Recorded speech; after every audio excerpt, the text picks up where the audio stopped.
Iain McKay, 50, 50, 54. The city of residence would be Loughborough in England. Place of birth is Glasgow, Scotland. Grew up in a single parent household, and which is in the sort of, I think it was the poorest area in Western Europe. I don't know if it still is, but it was definitely poverty-stricken in the 70s, particularly in the 70s and 80s. So working class background, went to school and so forth. Lack of a father, I guess, would be a bit atypical. So wasn't into football and stuff like that, which was pretty standard in Glasgow, still is.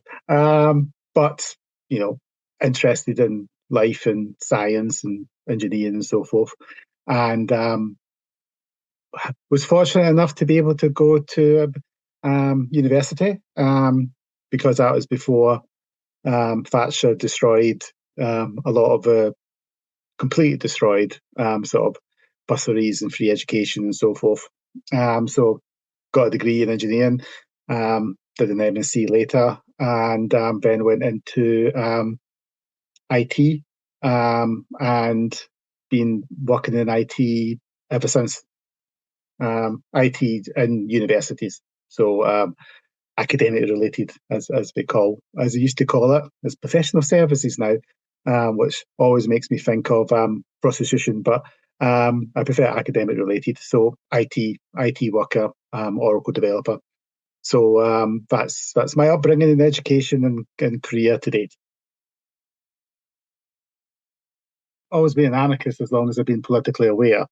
When I was growing up, obviously, taking interest in what was going on around me, started to sort of develop my own ideas about what was wrong with the world and how you could possibly solve it.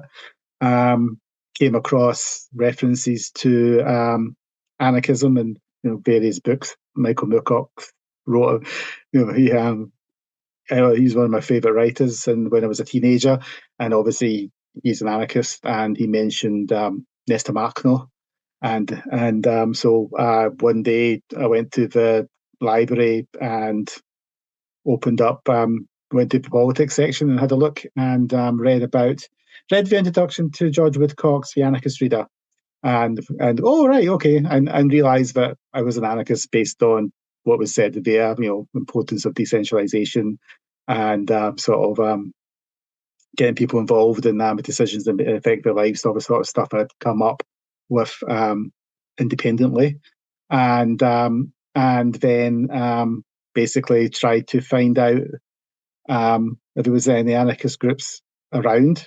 Didn't really had seen any, but I hadn't really been looking, if you know what I mean. And once you start looking, you kind of see stuff. Little did I know, but it'd been anarchist groups in Glasgow since like the 1890s. So came across some anarchists at the May Day march way back in the 86, 87, something like that. And we formed one of the incarnations of the Glasgow Anarchist Group and got involved with the Anarchist Communist Federation, as it was then. Now it's Anarchist Federation, was split into the Anarchist Communist Group as well, but that's beside the point. So got involved with that. Later on joined Direct Action Movement, the British section of the Anarcho-Syndicalist International Workers Association. So tried to get, sort of get involved with the anti-poll tax campaign, tried to get anarchist ideas across, leafleting May Day marches and so forth. Writing some stuff for like Direct Action, things like that. But a lot of the time was involved in the anti-poll tax campaign, and which got me involved in community organising, and which was quite interesting. Then moved to Liverpool for a while, and got involved with the anarchist group there, came back to Glasgow, and so then when I was doing my MSc, came across this little thing called the internet, and came across that bizarre oxymoron of anarcho-capitalism, and from that got into doing an anarchist FAQ, and then from that on was working on that, working on other stuff. Well, became a union rep for a while, and got involved with sort of trying to spread ideas and the anti-globalization demonstrations and so forth that was going on in the early zeros.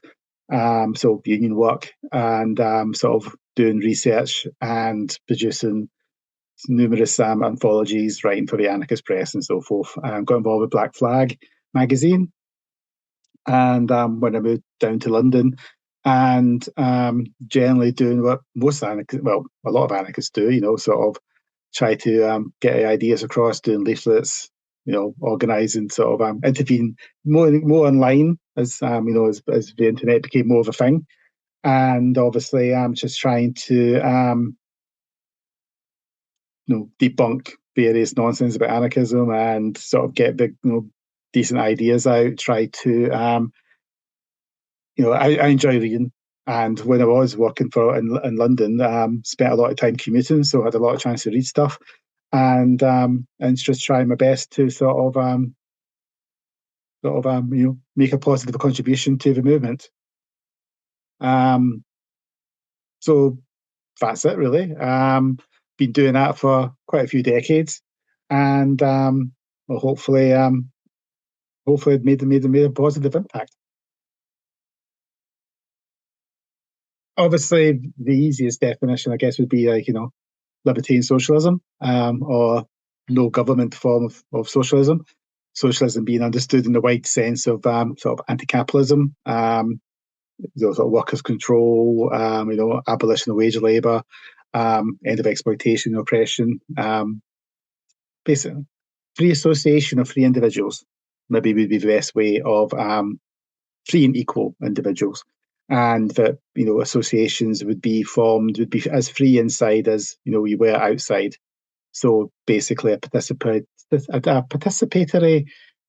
self-managed association of free individuals, based on basic principles like federalism, equality, bottom up, and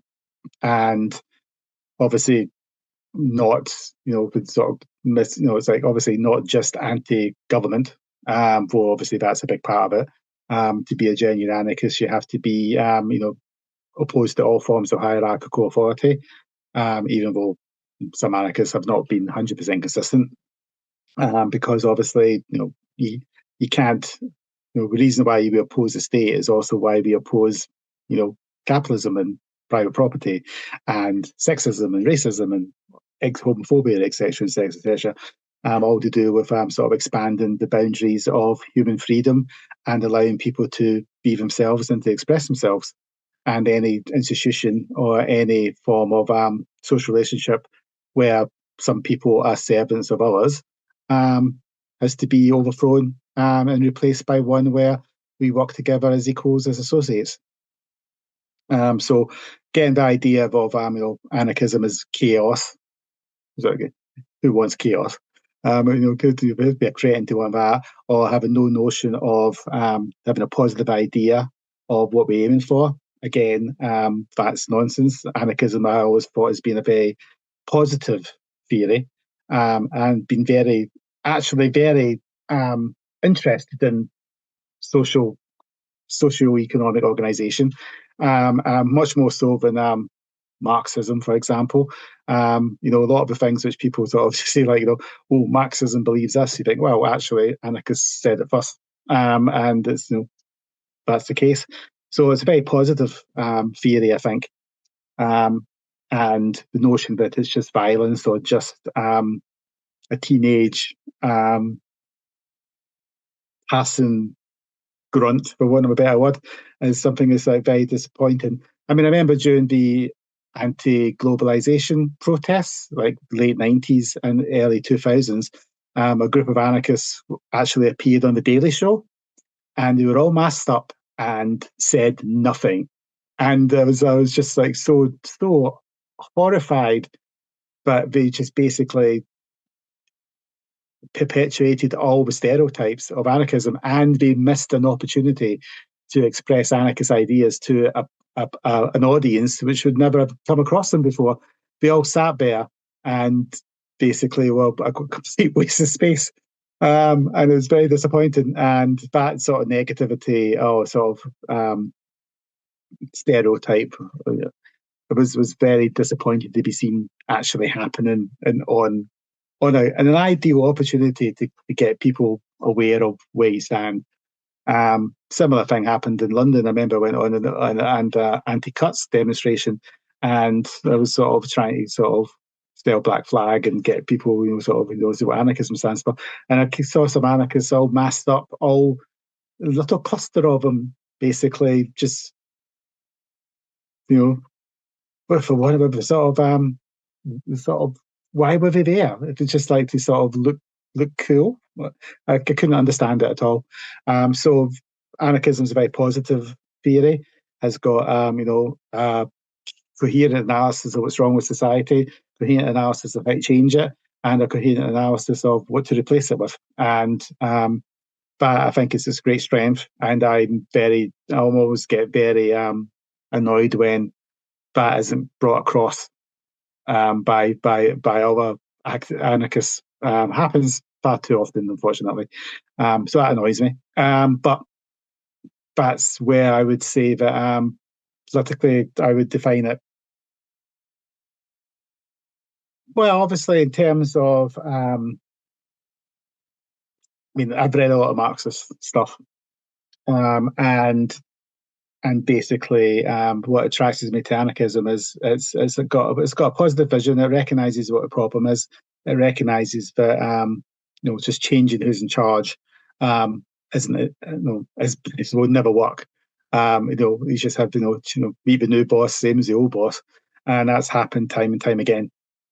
Anarchism, the predictions of anarchist theorists in terms of for example, participation in elections. Bakunin argued, it would basically result in reformism and degeneration of the labour movement. It happened. In terms of the so-called dictatorship of proletariat became a dictatorship over proletariat. Again, it's just like confirmed. The more I read about the Russian Revolution, and the more it just showed you the validity of the anarchist analysis. So in the sense that anarchism has been proven right time and time again, and apparently in politics that's a bad thing. Being proven right gets you absolutely no brownie points at all in radical politics. You think that scientific socialists would be a little bit more open to facts and sort of sort of evidence and but no, apparently not. And all the post hoc sort of justifications for the failure of Marxism has never been particularly convincing. And it spends a lot of time in the FAQ sort of trying to debunk some of those in terms of the Russian Revolution, and building up a sort of an empirical case to say that yeah, we were right. And it's sort of striking how sort of our predictions were proven right. So in terms of other sort of left wing theories, Marxism, I looked at it and nowhere near as positive as anarchism, and has been proven wrong time and time again. Doesn't mean that Marx and Engels didn't make very valid points, in terms of analysis and so forth of capital. But it has its flaws, and obviously a lot of it was ripped off of Proudhon. But I don't genuflect before those idols, mostly because overall, Bakunin, Kropotkin, Malatesta, Goldman got more right than the Marxists. And considering how utterly harmful it has proven to be to the labour movement, I would like to think that Marxists would be a little bit more modest or a little bit more apologetic, but they're not. They're a bunch of arrogant people, and that's another thing I don't like be very arrogant, and it's just like, nah, you can only be arrogant if if you actually got a proven track record of being right, and we don't. Labour Party, in the 80s when I was getting politically involved, it was moving to the right, and it's continued to move to the right. Nationalism, Scottish nationalism, I should say. British nationalism, obviously, never interested in that because there's no. But in terms of Scottish nationalism, it's like, well, anarchism stands for decentralisation and federalism, and you don't have any sort of critique of power relationships within the economy. So, why would they be interested in that? Yeah, as far as the other theories go, either justifying the status quo or sort of trying to make it worse. So anarchism, as I say, has got a good track record in terms of its critique, its analysis. The closest we've ever got to a free society has been anarchist movements, and so it's like we've got a lot to be proud of. Not perfect by any means, but we definitely got more right than wrong, and a lot of what we've thought in terms of like things we've got wrong, a lot of that I think is misunderstood, or sort of not of a period has been for example, the propaganda by deed period has been, I think, completely misunderstood. The sort of rise of cynicalism doesn't take into account sort of the actual dynamics of what was going on at the time, and date-wise just doesn't work. So a lot of it is based on a misunderstanding, I think, of the era. But we have got areas to work on and areas to improve. And why? And I'm an anarchist because, as I say, we've got a proven track record of being right. Kropotkin's mutual aid, for example, that's basically stood the test of time. That's like, sort of scientifically respectable, even if it's misunderstood as too often as like group selection, and sort of doesn't get the credit you should do, actually, in terms of that contribution to science. So basically, very positive theory, which has been proven right time and time again. But as I say, being proven right seems to be a bit of a hindrance when it comes to radical politics. Why? Who knows? But you would think that being right should count for something. Well, I think part of it is building social movements, which get people involved and sort of give people a sense that they can change things, and basically of applying our ideas. Because part of the problem we've got is that hierarchical structures impact negatively both subject to them, both those in power and those subject to that power.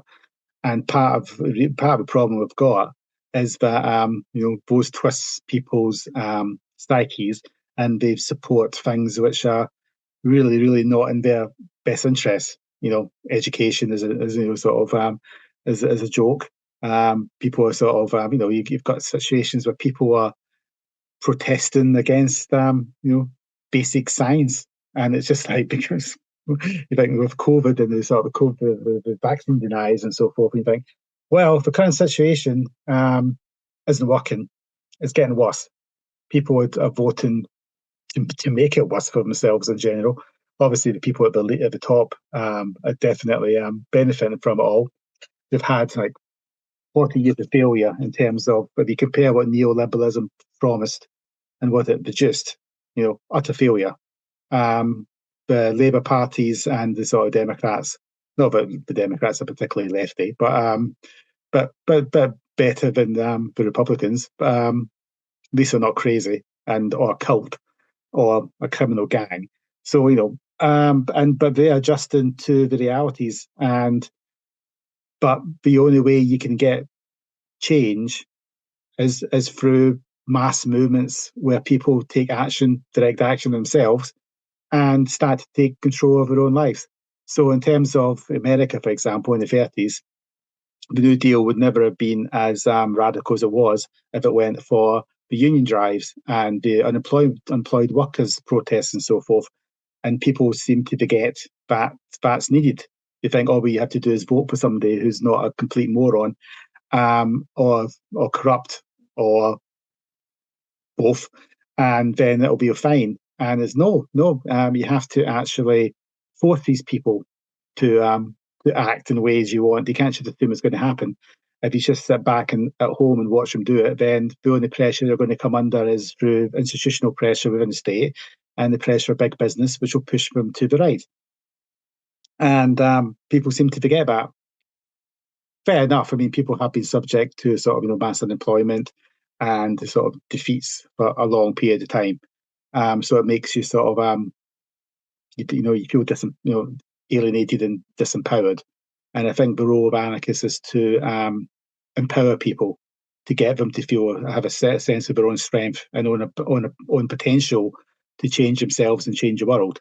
And that would involve building popular movements, and being involved in mass movements where they can, like trade unions, even if they're very flawed, within sort of trying to build sort of protests like during the anti-poll tax campaign in the late 80s and 90s, which I was involved in.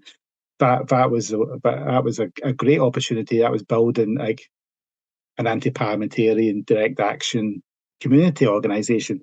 Unfortunately, the anarchists were too small and militant to basically the Trotskyist entry party within a party, in the Labour Party, who were the dominant role in the anti-poll tax movement, basically used it to launch a political career of Thomas Sheridan in Scotland, and that later imploded with its cult personality. And that was a great missed opportunity. Instead of having a community syndicalism across the country, we ended up having a few SNPs, and as I say, the party imploded due to the activities of their hero worshipped leader. So that was very disappointing. And then the other thing about I should say, seeing what these parties are like in practice when they sort of manipulate organisations to make sure that they are in a complete control of them was very eye-opening as well. So that's another reason why I'm not particularly attracted by Leninist organisations. They just repeated what they did in the Russian Revolution. Basically, get in charge of the credentials committee, and you make sure that your people are in power forever. So I think it's a case of being active in popular movements, popular organisations, trying to build them where they exist, and within them trying to make sure that power, decision making rests in at the base in as many hands as possible, and to apply libertarian ideas and organisation and tactics within within community or workplace organisations. I mean, like, there's a lot to be angry about. It's like, we've had 40 years of plus of a sort of a class war where the ruling class has won. There's a reason to be angry. People have been exploited, and things are bad. The problem with the right wing populists is that they want to make it worse. And that's the argument you're going to have. It's like, they are trying to undermine and the sort of the institutions, but to make them worse.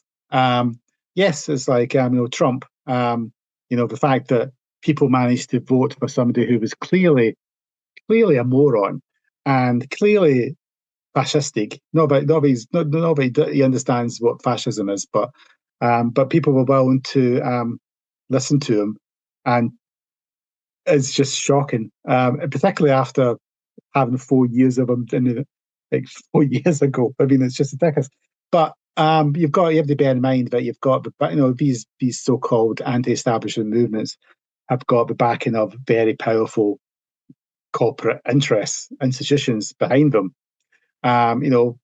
Basically the backing of the top like 0.1%. So it's all very similar with with fascism originally in the 20s and 30s. It was a case of the ruling elite using these of alienation and alienation caused by capitalism to secure their position. And yeah, but you would like to think that people would be aware enough of their own interest to not to vote to make it worse. But then again, it's a case of it's if the status quo isn't working for you, or for for the majority of the country, then voting for something which is maintaining that status quo is hardly a inspiring choice. The fact that the other stuff's worse, if you are suffering decades of erosion of your living standards and so forth, then defending the status quo is not going to be that appealing. And that was always when I was involved in anti-fascist activity in the early 90s. That was part of the message you had to get across, providing the sort of, yes, this is what, and this is what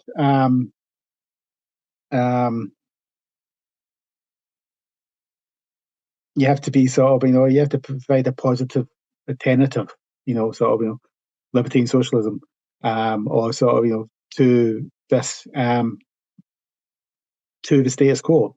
If you're basically defending capitalism against worse capitalism, then you're not going to really inspire people, are you?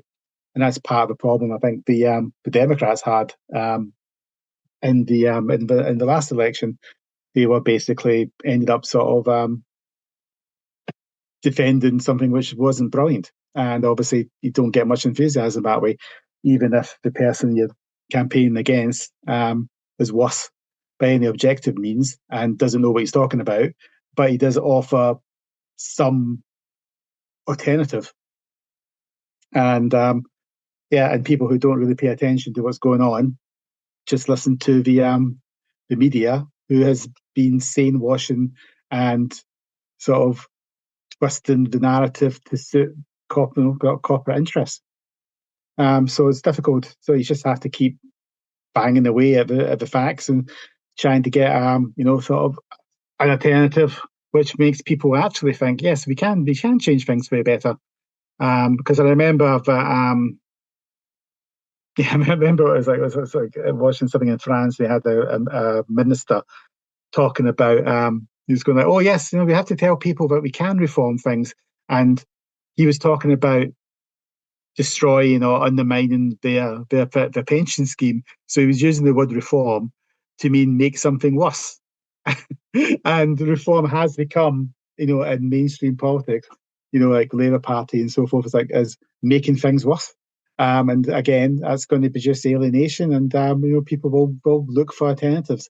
And if there's no left-wing alternative, then they might be tempted to look to the right, unfortunately, even though objectively it'll make things worse. And it has. So it's difficult. It's definitely difficult, particularly since we don't have the corporate infrastructure our enemies have. The notion that these are anti-establishment when they're sort of part of the establishment and have mouthpieces which are large corporations, newspapers, and so forth. It's just farcical. But that's a part of the sort of the spectacle we live in.